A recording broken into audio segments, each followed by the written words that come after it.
noite, boa tarde a cada um e a cada uma de vocês. Que alegria estar com vocês. Eu também tenho a alegria de atuar diretamente com o franciscano Frei Dotto, como a franciscana Moema Miranda, UFS, e com o Frei Rodrigo, ou seja, eu estou quase uma ilha cercada de franciscano por todos os lados, graças a Deus, né? Então, tenho uma alegria muito grande, tenho um amor muito grande também à vida religiosa consagrada, e desde esse lugar é que eu falo, também tenho um amigo Francisco Araújo, lá do Norte 2, onde eu acompanho a Repan, tem Frei Marcelo, que também acompanha a Justiça e Paz do Sul 1, e eu queria que todos vocês e todas vocês pudessem também fazer o mesmo, ou seja, fomentar, já começo pedindo esse empenho para que nós tenhamos multiplicação de comissões de justiça e paz, do laicato principalmente. Nós temos um manual de como fazer, que a gente pode disponibilizar, então depois eu mando para Frei Rodrigo, está no prelo, mas vocês têm direito a pegar na apostila ainda. E a partir daí, então, poder nos fortalecer e fortalecer a essa caminhada.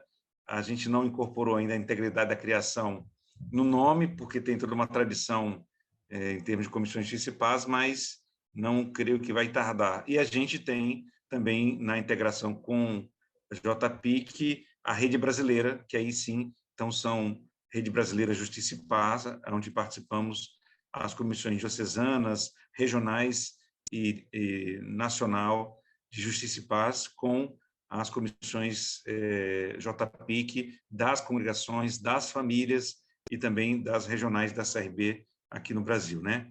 Dessa reflexão sobre a caminhada da Igreja do Brasil, sempre eu estou vindo agora, eu acompanho, presto um serviço voluntário, né, e com muito amor e dedicação ao grupo Diálogo pelo Reino, desses bispos que lideraram a Carta ao Povo de Deus.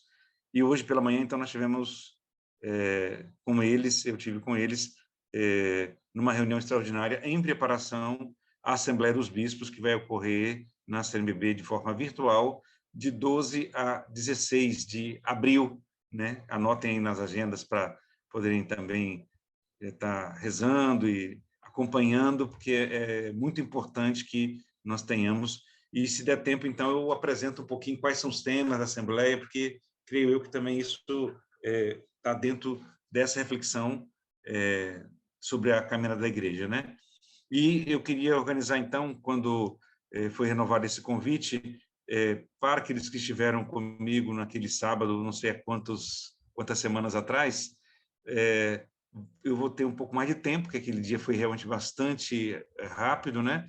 Mas eu vou retomar um pouco naquele caminho mais histórico, aí uns 15 minutinhos pelo menos, aí mais uns 5 minutos pelo menos, com uma articulação do laicato numa estratégia do Pacto pela Vida e pelo Brasil, que tem sido um pouco o motor de uma mobilização dos cristãos leigos aberta às religiosas e aos religiosos, aos presbíteros e também aos diáconos e bispos, né, e pessoas consagradas. E, finalmente, eu queria terminar comentando um pouquinho sobre essa Assembleia dos Bispos, então, vamos ver se dá para fazer tudo isso nessa meia hora. Aí, depois, eu preparei, Rodrigo, 2 questões para o trabalho de grupo, viu? Para a gente poder, então, também continuar aprofundando, sabendo, então, e fico muito feliz de poder praticamente ter esse momento de diálogo com franciscanos e franciscanas de todo o Brasil, né? Eu acho que essa visão nacional também nos responsabiliza bastante, né? Então, no compartilhamento que eu vou fazer aqui, dessa reflexão da caminhada da Igreja, eu parto dessa ideia aqui Isso. Um pouquinho a respeito.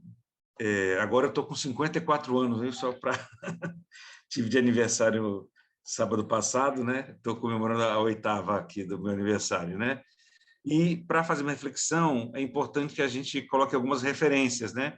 Então, nessa perspectiva das referências é que eu trago né, um ponto de partida para essa reflexão mais atual sobre a caminhada da Igreja, o documento de Aparecida, né? Eu acho que todas essas, até as próprias palavras que a gente utiliza hoje no âmbito da CNBB, elas têm um marco muito importante em Aparecida.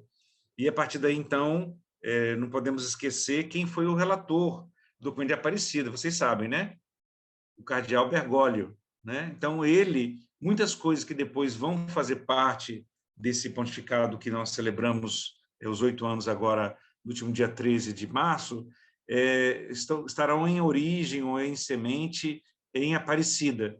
E por que é tão importante o documento de Aparecida?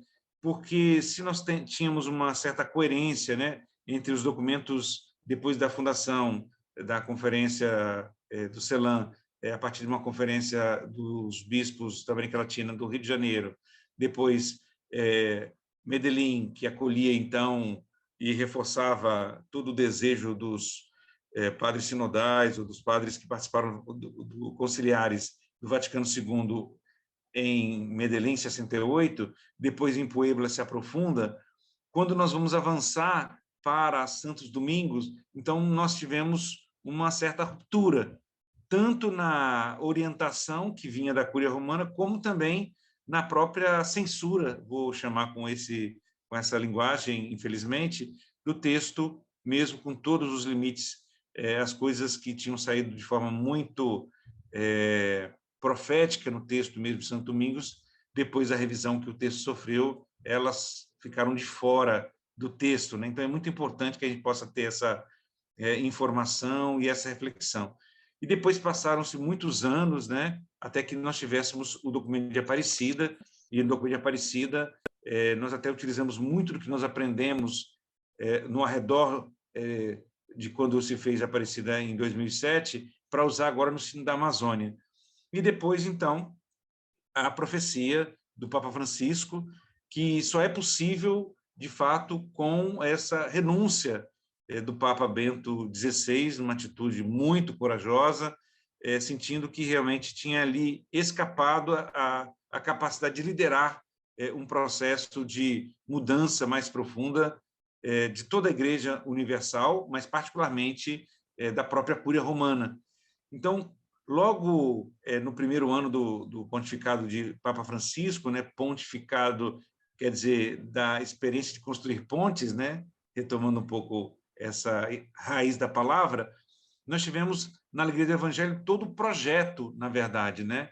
E depois eu queria recomendar para vocês a leitura do número 218, salvo engano, da Evangelii Gaudium, da Alegria do Evangelho, porque ela nos coloca desafios importantes até hoje. Então, é o projeto da eclesiologia que Francisco representa e que foi o eleito pelo Colégio de Cardeais para que nós pudéssemos ter uma igreja que pudesse responder a alguns dos desafios que estão postos atualmente, né?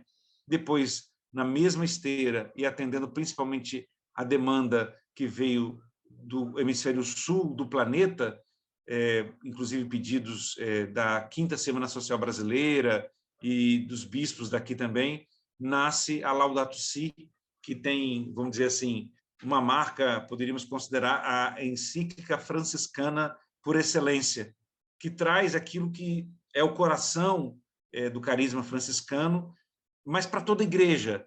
Então, de modo especial, para a família franciscana, principalmente JPIC, seria, vamos dizer assim, a atualização do Evangelho de Jesus segundo a Laudato Si. Desculpe o meu humor, mas é a ideia de que nós temos que atualizar, porque ela é uma boa notícia que retoma os valores da palavra da Igreja, a palavra de Deus que se manifesta também no magistério da Igreja, dando continuidade aos desafios que a gente tem nesse momento.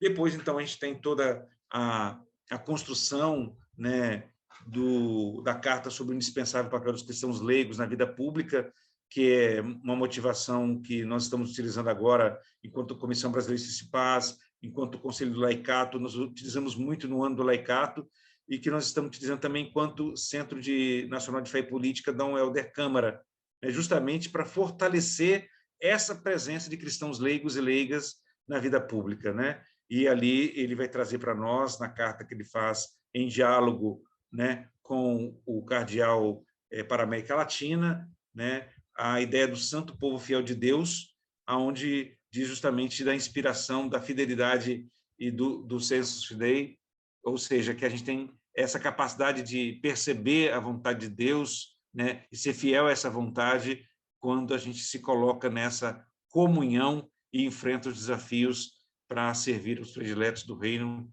a natureza ferida, os mais pobres, as mulheres, os negros jovens das periferias, os povos indígenas, né, quilombolas, ribeirinhos e tantos outros povos tradicionais. A comunidade LGBTQI+, quer dizer, tantas demandas que são desse tempo e dessa hora e que também exigem de nós respostas pastorais, respostas enquanto igreja. Depois, toda a tradição que foi criada de diálogo, né?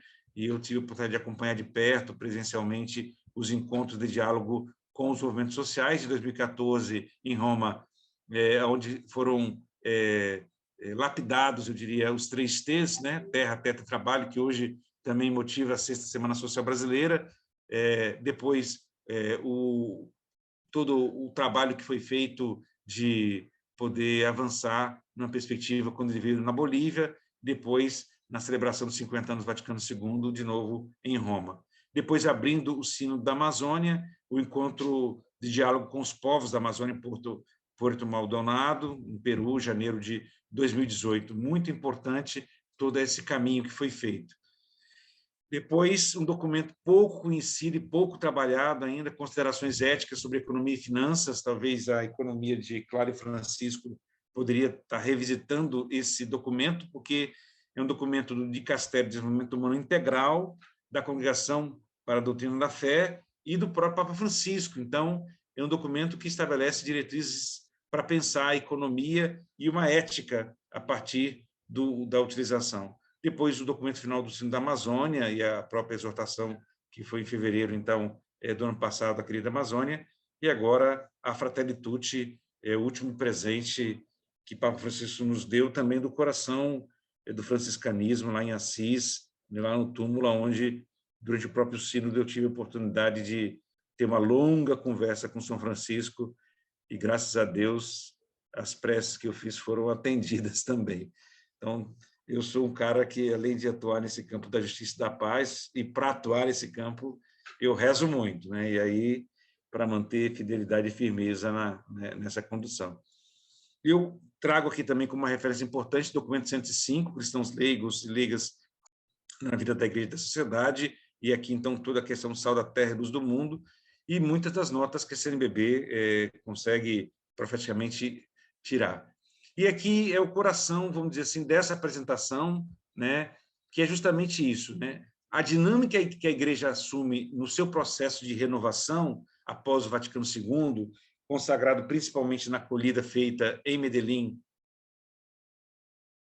em 1968, é justamente de uma igreja, e no nosso caso específico a CNBB, com a voz da Igreja do Brasil, aonde você tinha, lembremos que aqui não havia internet nem redes sociais, uma ligação direta entre a CNBB e as comunidades eclesiais de base, que se multiplicaram nos vários espaços na Igreja do Brasil.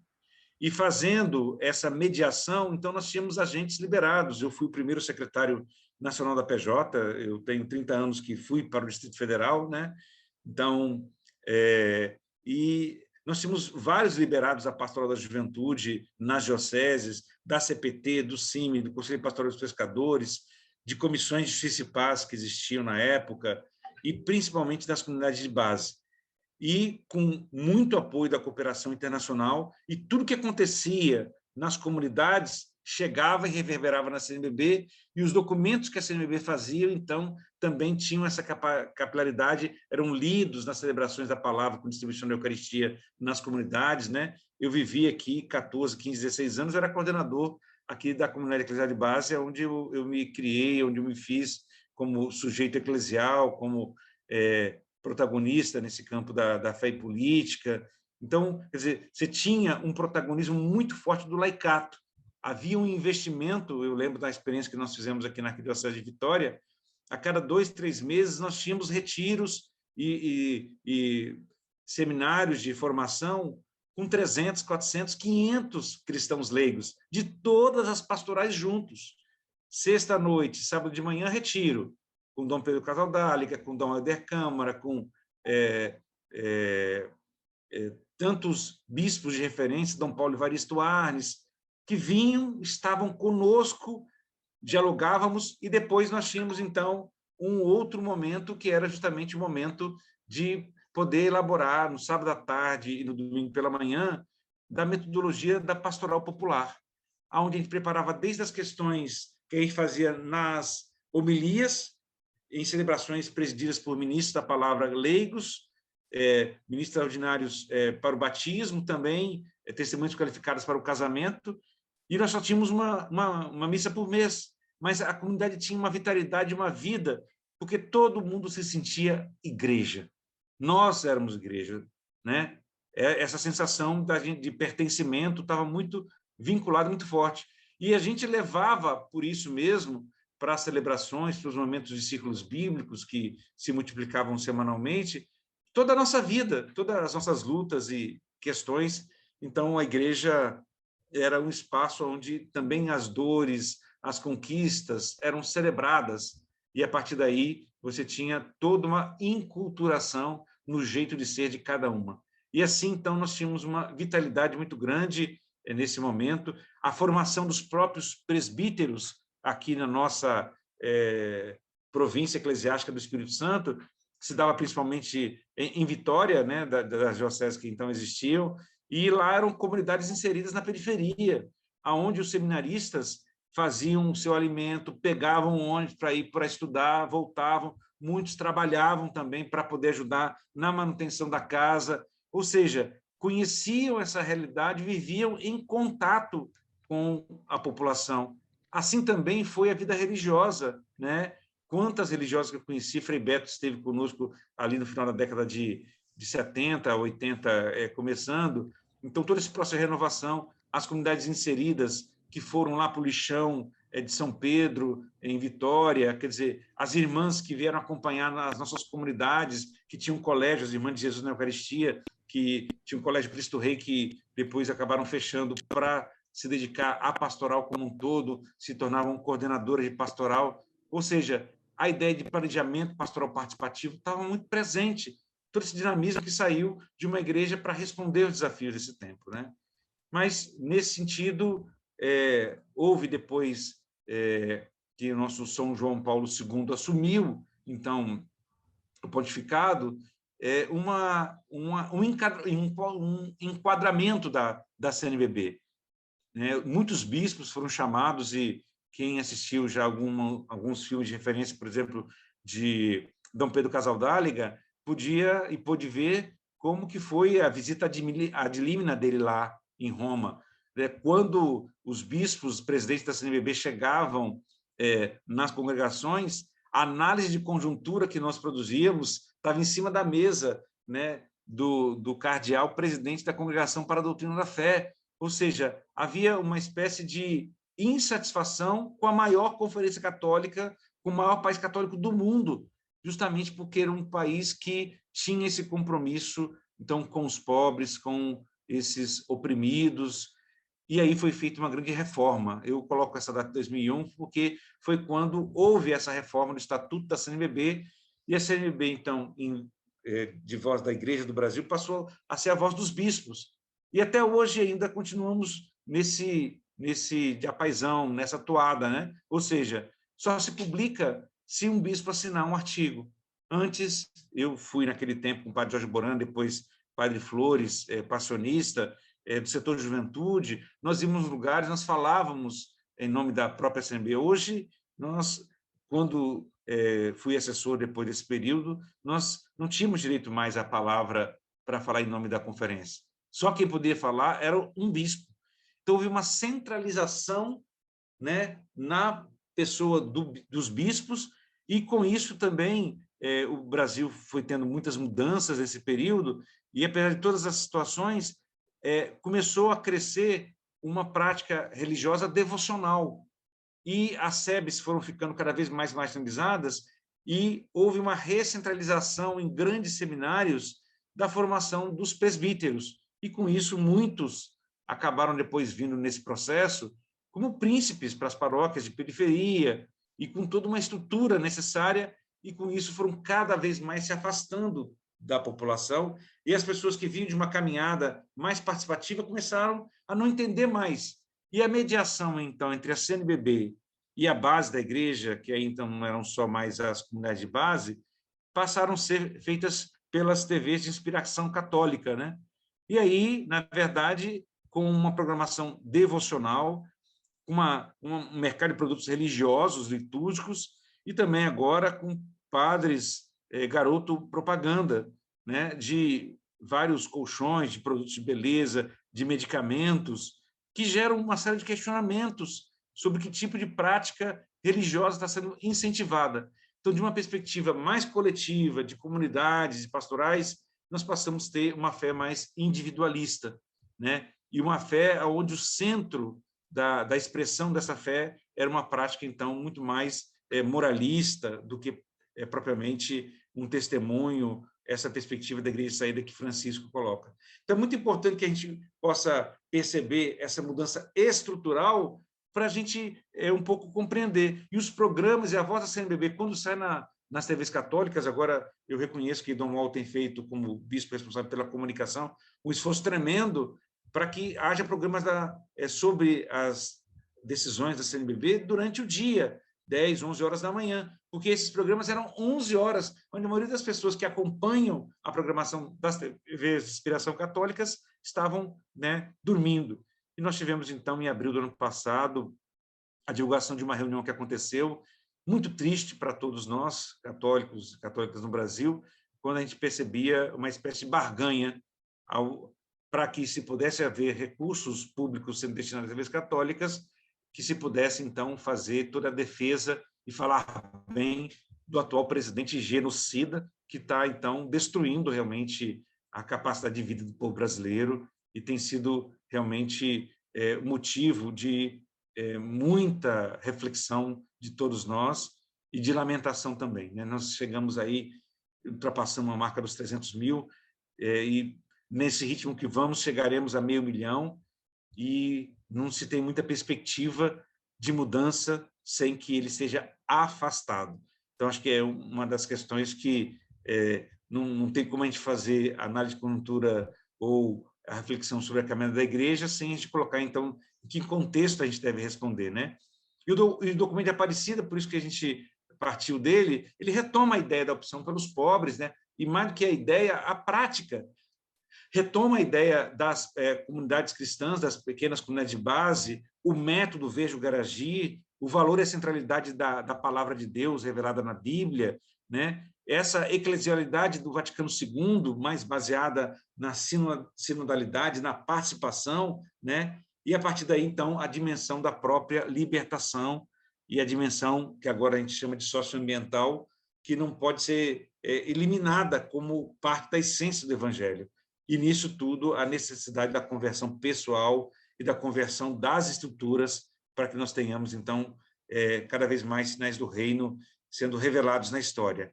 E, dentro disso, todo o protagonismo evangelizador dos cristãos leigos e leigas, na perspectiva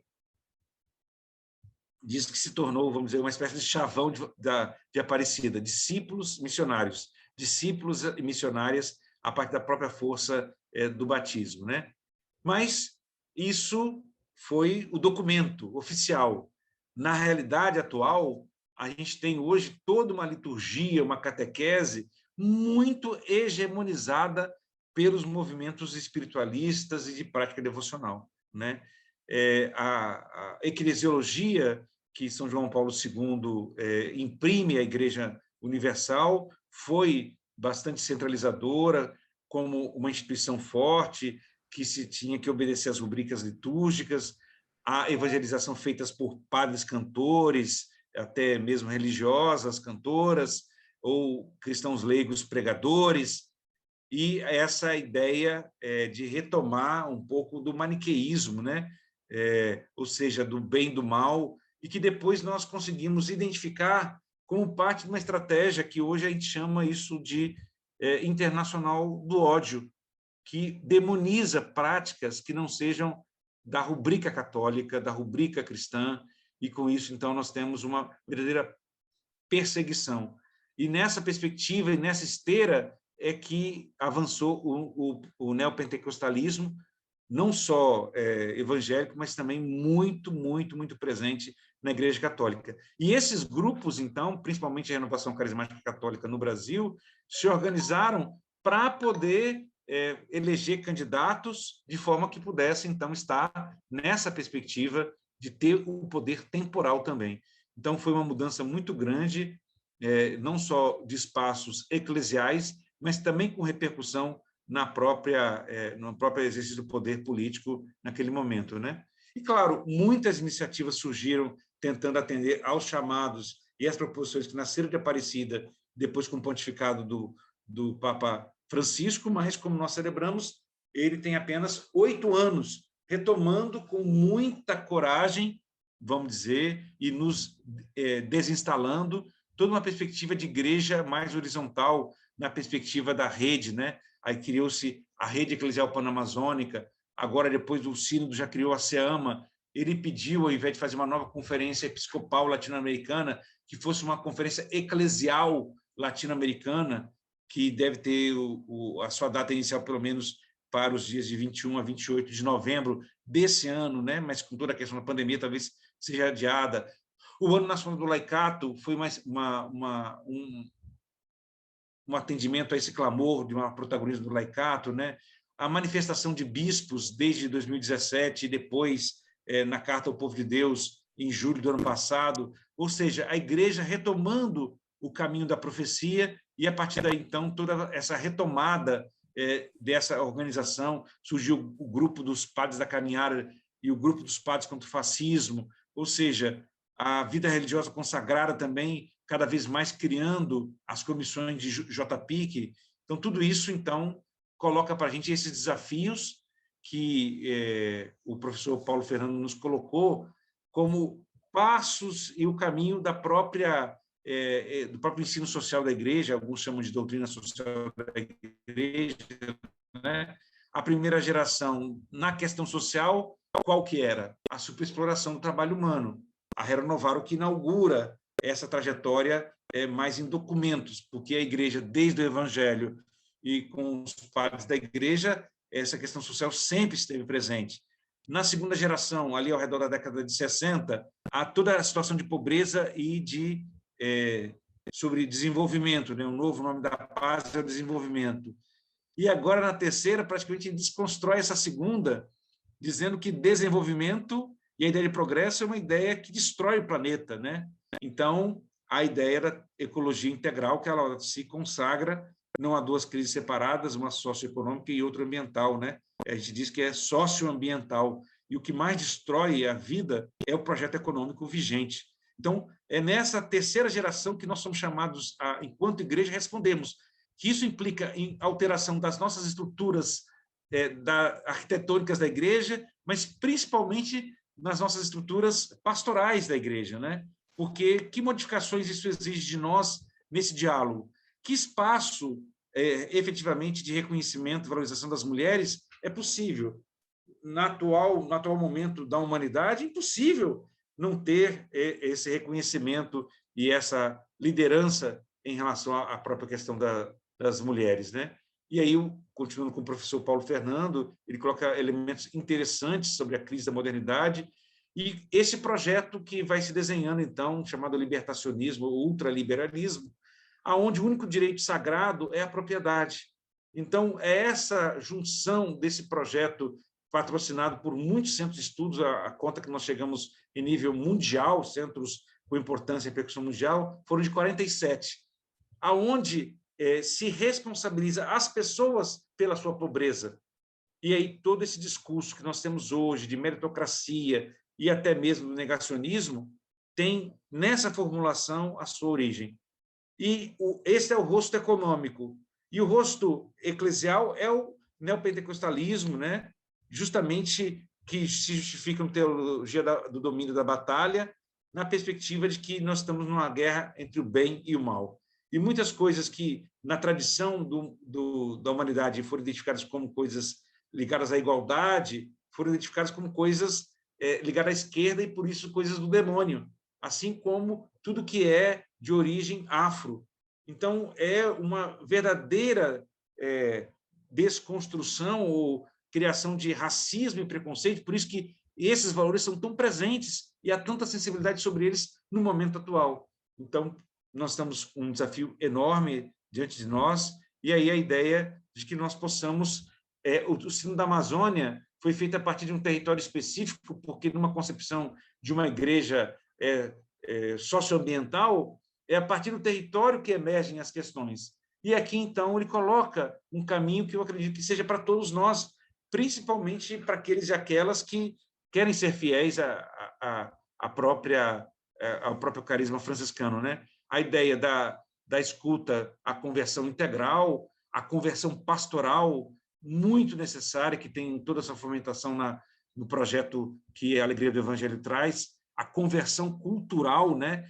Esse magistério latino-americano que deu muitos elementos a respeito da inculturação e o que o Sínodo inaugurou como a interculturalidade, ou seja, reconhecer que também Deus se manifesta em outras expressões culturais e que com elas nós temos que dialogar e com elas nós temos que ir ao encontro e até encontrar formas de juntos celebrarmos, né?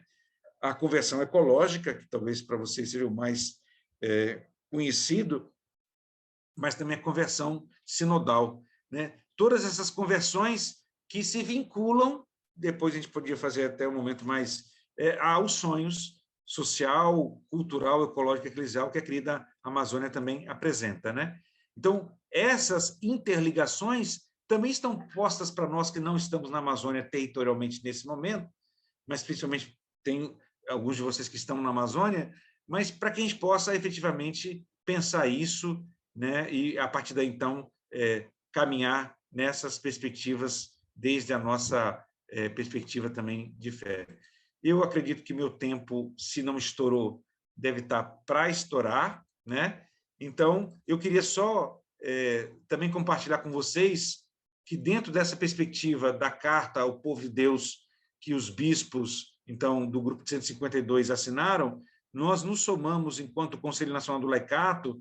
A CNBB não respondeu diretamente à carta, mas ela retomou o Pacto pela Vida que ela tinha assinado em 7 de abril, junto com a OAB, com a Comissão Arnes, né? E com isso, então, nós, do Conselho Nacional do Laicato, eu digo nós porque eu também colaboro com a Comissão de Fé e Política do CNBB, então, nós criamos um GT tentando responder a esse chamado da CNBB, e esse GT, então, criou uma logomarca no diálogo que faz com as frentes populares, Frente Povo Sem Medo, Frente Brasil Popular, Frente pela Vida, que reúne as entidades da saúde, com essa logomarca, vacina, oxigênio, defesa do SUS, auxílio emergencial continuado, investigação já e fora Bolsonaro, e temos articuladores e articuladoras em todas as regiões do Brasil, a ideia é que pudéssemos ter 2, e se pudermos ter, ao lado desses articuladores cristãos leigos, um articulador, uma articuladora franciscana e franciscano, seja religioso, consagrado ou cristão leigo, seria muito bom. Nós estamos precisando de todo mundo, porque a nossa meta é colaborar com a CNBB, mas principalmente fazer um dever de casa, mobilizar a consciência crítica dos cristãos leigos e leigas para as mudanças necessárias. Porque sem a gente fazer esse dever de casa, nós vamos continuar tendo pessoas que são feitas às suas cabeças justamente por meio de mensagens que toda essa rede de fake news chega pelo WhatsApp. Então, nossa ideia é gestar uma grande rede para que nós possamos, então, em pouco tempo, no máximo até abril desse ano, mês que vem, já às portas, coletar 1 milhão de assinaturas. E esse número cabalístico seria no abaixo-assinado, com esses temas principais que estão na nossa logomarca, e a nossa meta, então, é conseguir 6.400 mobilizadores, mobilizadoras, principalmente, onde essas mulheres e esses homens sejam capazes de montar grupos de WhatsApp de 12 pessoas, mas que sejam 12 lideranças, capazes, cada uma dessas lideranças, de montarem grupos de 12 pessoas da base, das equipes, paróquias, comunidades, movimentos, pastorais, organismos, e assim a gente chegaria no número de 1 milhão. E, para isso, nós estabelecemos metas, então, nós estamos agora em plena realização. Eu tenho praticamente reuniões todos os dias, à noite, de tarde, de manhã, no final de semana, conversando, mobilizando, porque nós precisamos de fazer esse diálogo interno. E aí, então, cada um possa se localizar aí. O Frei Marcelo tem a cota mais generosa, viu, Frei Marcelo? Apenas 1.000 mobilizadoras e mobilizadores, mas para que a gente faça isso junto. E nós, então, montamos para isso um cadastro muito simples e a gente quer que a gente possa fazer isso em 3 fases, né? Primeiro, a mobilização, essa união. A segunda fase, o anúncio, a divulgação, utilizando justamente os 8 vídeos da Carta ao Povo de Deus para trabalhar os temas importantes da nossa realidade à luz do Evangelho. E a terceira fase, que vai ser a entrega desse abaixo-assinado, mas a ideia é de continuar depois, de forma permanente, com esse nível de mobilização, para criar, a partir do laicato, uma voz profética, mais uma voz profética na Igreja do Brasil, mas que se dialogue. Esse é um dos projetos que estão sendo desenvolvidos pelo Conselho de Leigos, tem outros também que agora o tempo não nos permite, e a ideia é captar esses mobilizadores e essas mobilizadoras entre essas várias possibilidades, na universidade, com estudantes de ensino médio, nosso povo de Deus, pastorais, equipes, a Escola de Fé Política, movimentos sociais, conselhos diocesanos, né, comissões de justiça e paz, e a questão do próprio movimento de fé e política, né? Mais uma vez eu digo, esses mobilizadores são pessoas capazes de mobilizar 12 lideranças, cada um deles, cada uma delas, e essas lideranças serem capazes de mobilizar mais 12 pessoas na base, né? Então, é um pouco disso que eu queria também estar apresentando, e a próxima Assembleia dos Bispos, então, nos apresenta desafios enormes, porque, nesse momento, nós temos esse grupo de bispos que se apresentam, assinaram um nome, disseram de onde eram, mas nós temos um outro grupo de bispos que atua sem se apresentar. Isso é muito ruim, porque fere a unidade, a comunhão, e nós tivemos, no escopo da Campanha da Fraternidade de 2021, Campanha da Fraternidade Ecumênica, então, uma série de ataques, e quando se revelou que existem, na verdade, uma rede de centros que foram formados por esses setores que nós não chamamos conservadores, nós chamamos fundamentalistas, e que querem, a partir de interesses ideológicos, aí sim, fazer com que a CNBB seja desacreditada. Então, esse é o nosso desafio, e por isso, então, o convite que eu faço, então, aí o Frei Rodrigo é quem vai fazer essa distribuição no grupo, não sei como que ele vai compor os grupos, é que eu pensei, então, que nós poderíamos trabalhar, Frei Rodrigo, com as 4 conversões, né? Ou seja, olhando um pouquinho toda essa realidade, o que precisa ser feito e que elementos que tocam diretamente, já que nós estamos nesse período quaresmal, eu queria ficar mais na conversão do que no sonho nesse momento, né? Em termos de conversão pastoral. O que nós precisamos rever nas nossas estruturas, no nosso jeito de ser igreja e tudo mais. Depois, no campo cultural, que preconceitos nós temos que demover, sempre identificando o problema, por isso que eu falei que eram 2 questões, e tentando pensar pelo menos 1 ou 2 saídas ou soluções que estejam ao alcance das pessoas fazerem e também dos próprios grupos, JPIC, etc. Depois, no campo da conversão ecológica, né? Então, seria o terceiro, e no campo da conversão socioambiental, mas como ecológica está numa conversão, eu diria no campo social, diante dessa demanda que nós temos aí por vacina já, auxílio emergencial de R$600 até o fim da pandemia, e o fora Bolsonaro. Então, qual são as respostas que vocês podem também oferecer? Então, seriam 4 âmbitos, e nesses 4 âmbitos, então, aí, conforme o caso, se não tiver tempo suficiente, alguns grupos podem começar de uma conversão, outros da outra, se concentrar em apenas uma, aí fica na liberdade de vocês, mas eu achei que era importante a gente retomar o documento final do sínodo, a ideia do sínodo, porque, na verdade, foi feita a partir da Amazônia, mas, volto a dizer, é para toda a igreja. É insuportável hoje nós termos pessoas que sejam autoritárias, que centralizem toda a vivência, as questões na comunidade. É preciso ter espaços participativos, etc., etc.